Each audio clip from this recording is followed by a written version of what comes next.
Ahora sí. Contexto.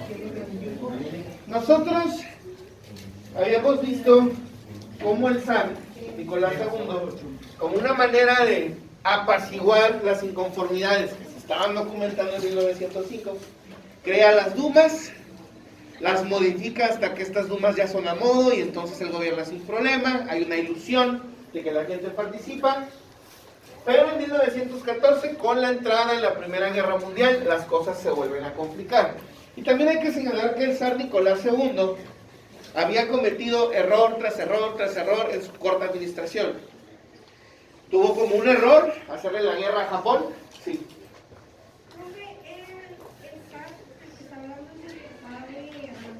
Sí.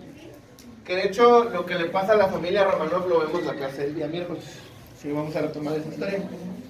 En este caso, decimos, se equivoca al hacerle la guerra a Japón, porque falla, pierden recursos humanos, pierden recursos materiales, falla en la idea de industrializar Rusia. Habíamos dicho que se tardó mucho tiempo en empezar a acelerar el proceso industrial, lo que se traduce como mucha pobreza, ¿sí?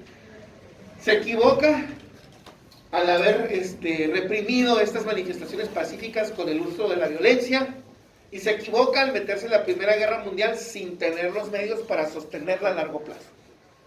Entonces, como en estos años de 1917 ya tiene 3 años en pleito, donde no se ve que vayan a ganar, pero que cada vez faltan menos alimentos o faltan más alimentos, los costos se vuelven más altos, la gente empieza a padecer estos problemas, ¿no? La gente, hablemos del pueblo como tal, no el que está peleando en Europa occidental, porque a ellos les está llegando todo lo que hay, o lo poquito que hay, y entonces la gente pide lo más simple, que es comida.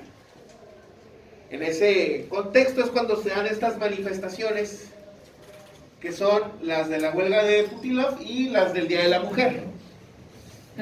En su lectura lo explica de manera concretita y sencilla, no se extiende mucho, y yo se los pregunto a ustedes, ¿por qué en tan poco tiempo, creo que mencionan 4 días, el zar termina por ceder y renuncia al título?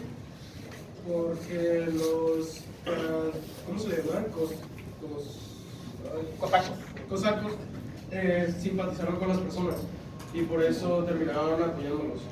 Simpatizaron tanto que le dijeron, no, que si nosotros están peleando, y se voltearon contra ellos. Bien. ¿Alguien más que quiera complementar o eso lo dejamos? Bien. Como señala Alejandro, ¿verdad?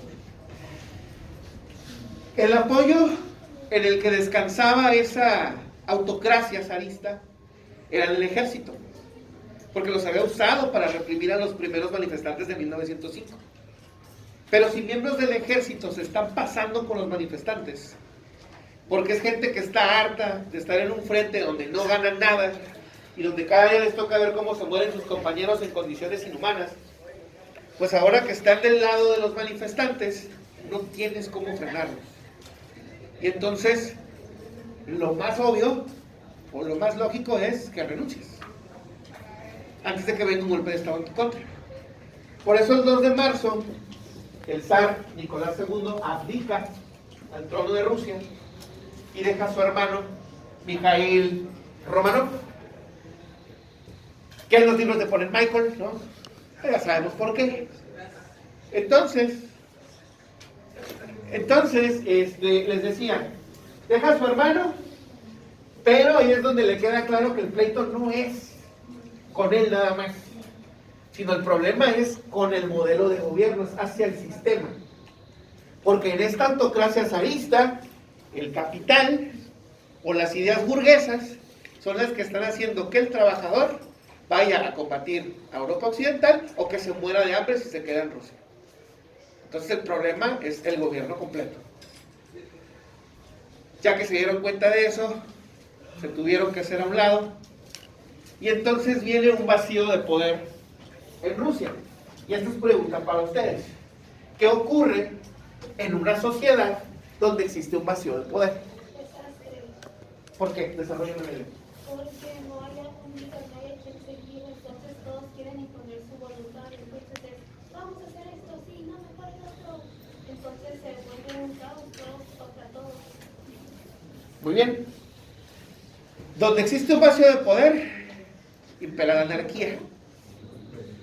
Porque no existe una cabeza o una autoridad que ponga un orden o que dicte un proyecto.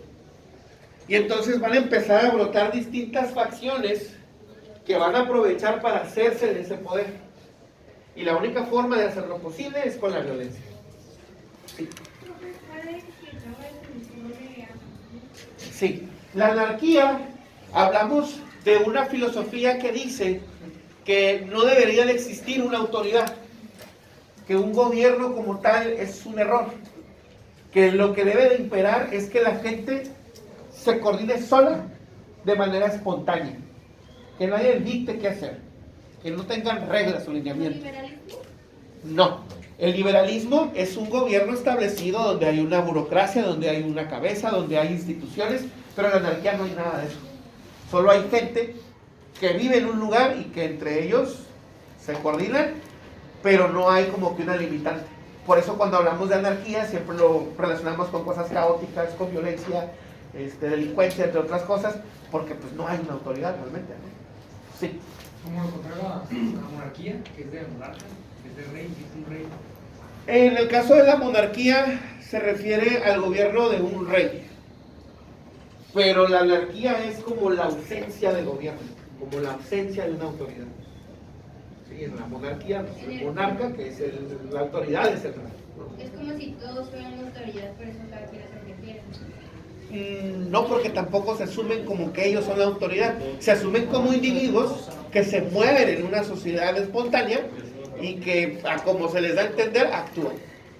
Si quieren trabajan, si no, no, si quieren toman las cosas, si no, no, pero no hay un lineamiento, ¿sí? Por eso la anarquía, que tanto le encanta al punk, no funciona en ningún lugar. Porque hubo movimientos anarquistas que intentaron imponerlo en varios países. Rusia fue uno, España fue otro. Estuvieron cerca, pero no. En el caso de Inglaterra también. Pero no funciona. Toda forma de gobierno necesita forzosamente lineamientos y burocracia. Pero cuando uno es joven y anda en esas cosas, es bonito, ¿no? Es una cuestión. Bueno. Entonces decimos, hay un hueco de poder, es caótico, y entonces hay dos facciones que se van a estar peleando ese poder.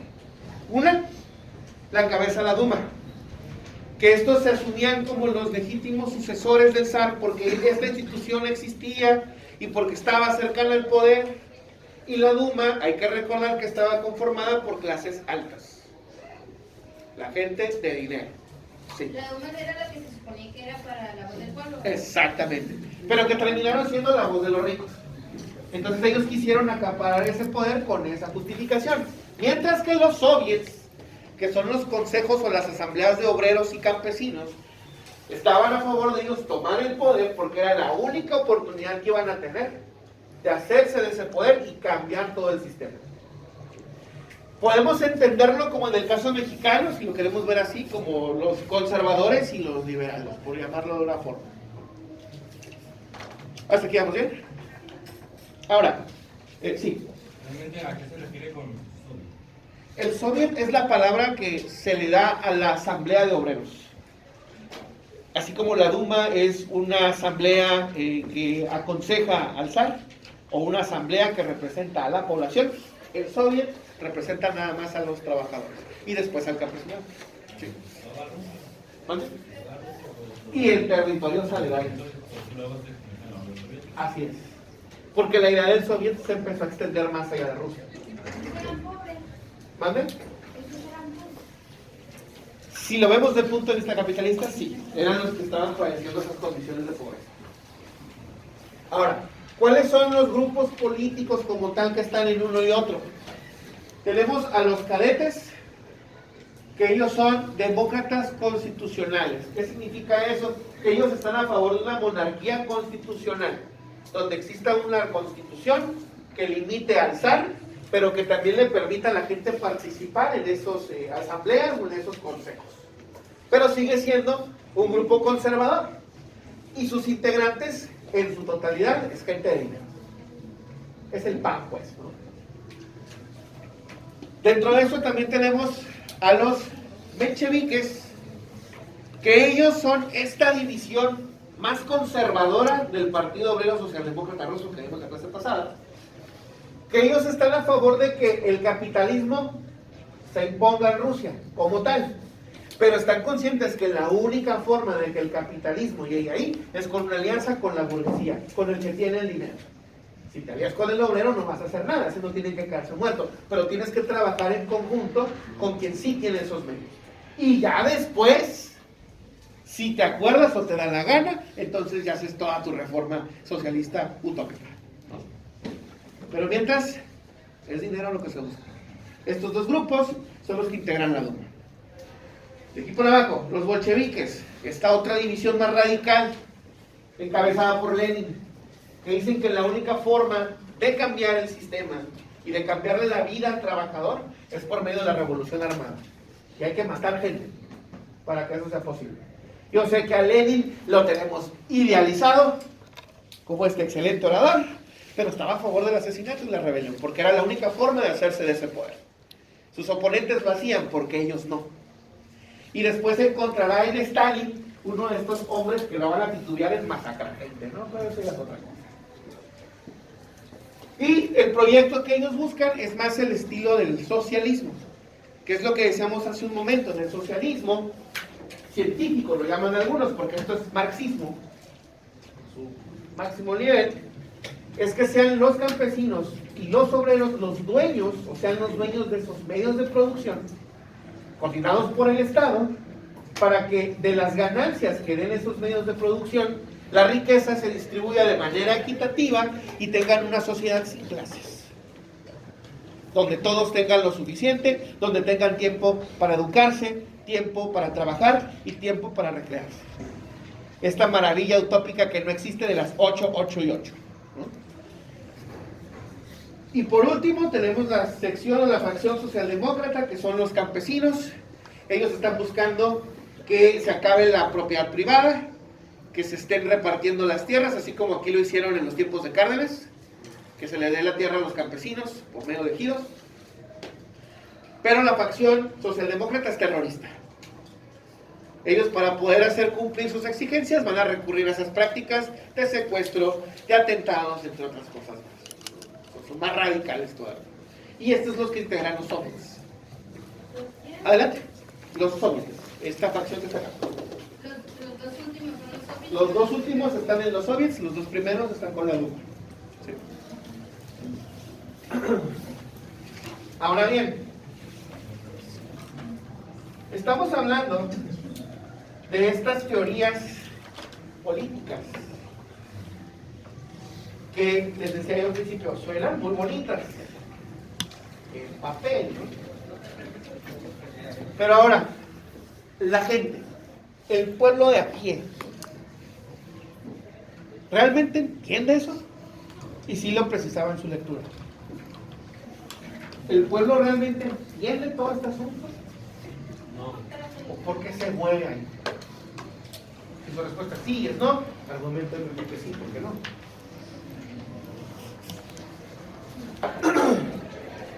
Como dicen mucho en redes, porque les encanta esa expresión, paralelismos con el presente.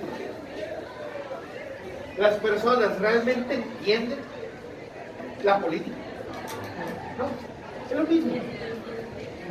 La gente dice, este partido enarbola esta bandera, me conviene, voy ahí, pero no sabe cuál es el lineamiento interno, no sabe cómo se eligen los representantes, no saben cuál es el proyecto a seguir, más que lo que les están diciendo.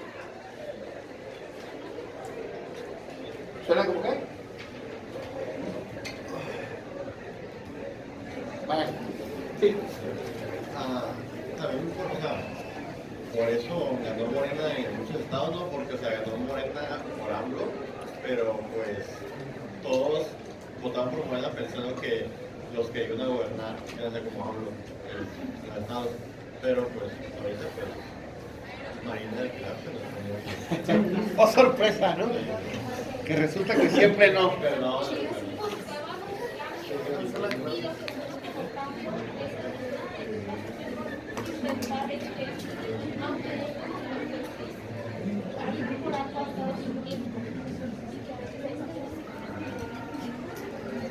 Aparte de la mayoría de la parte pues, no tienen como mucha relación en muchos lados. Ustedes escuchan en otros partidos políticos palabras más rebuscadas, no van a entender. Por ejemplo, con Morena escuchan palabras muy simples, muy claras, pues entendieron más. Y aún así no saben cómo funcionan hacia adentro. Quien aquí me diga en el salón que le sabe, no le voy a creer. Y está bien, es normal. Nadie tiene el interés de realmente buscarle cómo se determinan las cosas o cómo pasan dentro de un partido. ¿Existen los lineamientos y están a la lista? Sí. ¿Nos interesa leerlos? No. Mientras mi beca llegue cada mes, me vale. Si hacen o no hacen, o si ponen o si quitan, total. Que si mi pensión de la tercera edad llega puntual, me vale que se estén haciendo otras cosas con los candidatos y tal por cual.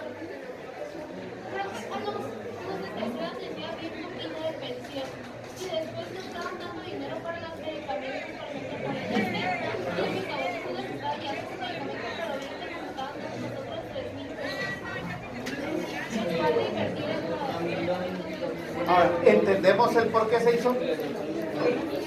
No le sabemos. Estaba comentando la doctora en el INSE que no les está llegando absolutamente nada de medicamentos. Y ya se quedaron sin las cosas básicas. No les están llegando. Ah, sí, mamá. Mis padres les tocó esa época. Que no hay medicinas. A ver, nada más déjenme escuchar, por favor.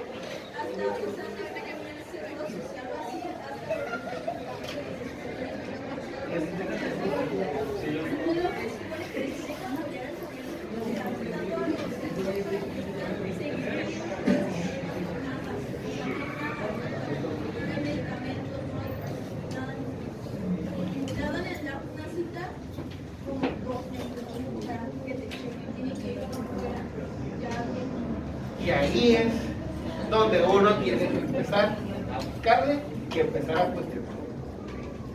Es lo mismo que acá. Si uno no cuestiona, esas cosas siguen pasando.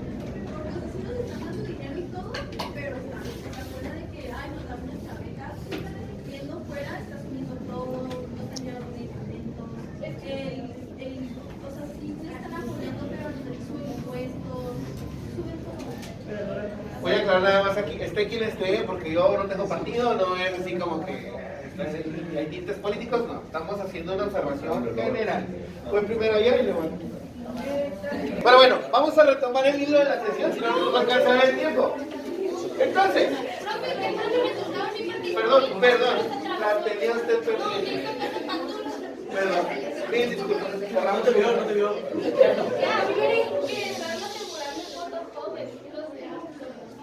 Ya que dándonos a nosotros todos esos actos de empezar haciendo de estar en movimiento, o sea, igual, siendo sincera, sí, y están asegurando votos jóvenes, están dando becas, pues para que sigamos contando con ellos y el poder, y te vas a operar, tú tienes que comprar tus cosas y porque los que quieres dar.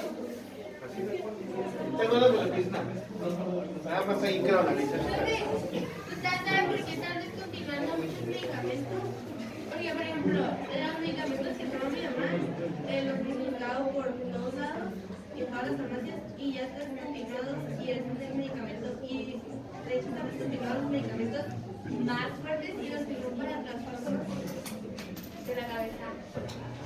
La verdad no sabría dar una razón en este momento, pero igual puedo investigarlo por ahí después de esto. Es de este. ¿O de qué? No, o sea, ¿usted cree que no importa que si Marcelo Ebrard o Claudia, no se lo pidió porque no sé, no importa quién se ponga, que gane Morena en 100 años, o sea, no, Morena, eso es un hecho. ¿Usted quién es? Pero bueno, es la marca más que nada. Sí, perdón, ¿es pregunta o dígame? No, es que también retomando lo que dijo Castelo, de que también como hay guerra entre China y Estados Unidos, también Estados Unidos quiere interesar más en México que obviamente China, porque antes todo era construido en China y todo eso.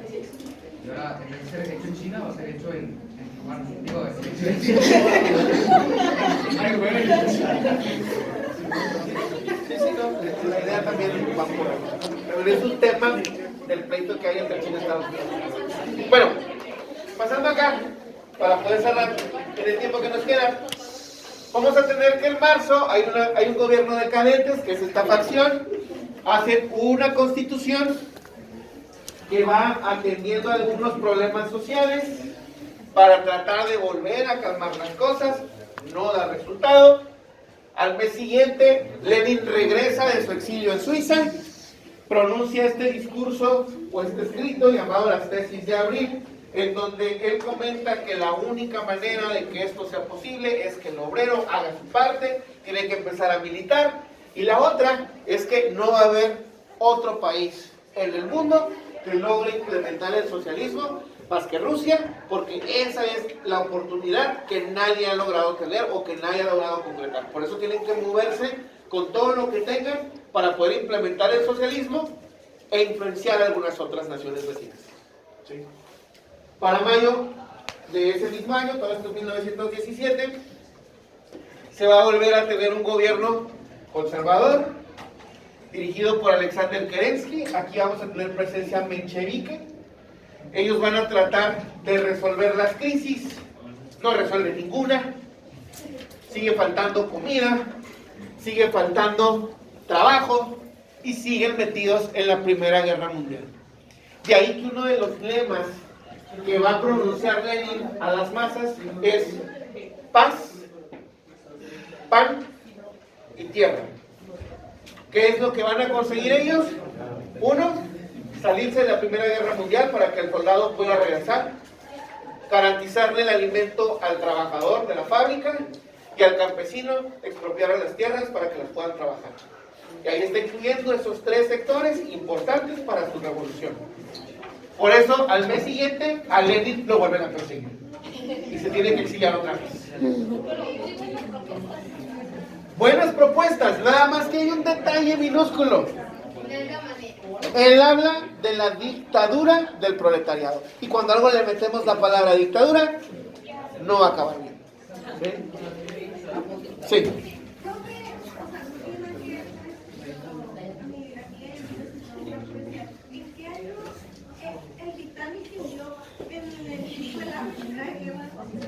Sí, en el 12, si mal no recuerdo, 1912. Entonces, con la persecución de los bolcheviques, tuvieron que bajar otra vez sus soviets, tuvieron que volver a operar de manera clandestina, pero en agosto, un sector del ejército, dirigido por el general Kornilov, intenta dar un golpe de estado contra el gobierno de Kerensky. Entonces, la única forma que encuentran los mencheviques de evitar que el ejército tome el poder e implemente una dictadura militar es negociar con los bolcheviques, abrirles la puerta nuevamente y utilizarlos para sacar al ejército. Entonces, en agosto, vuelven a permitir los soviets, los bolcheviques vencen a la sección militar, pero ahora ya los bolcheviques no los van a poder correr, porque ellos hicieron todo ese trabajo, y ahí es donde vamos a continuar el miércoles. ¿Okay? Lo vamos a dejar hasta ahí. Lean la última parte de las 70, las 73, me parece.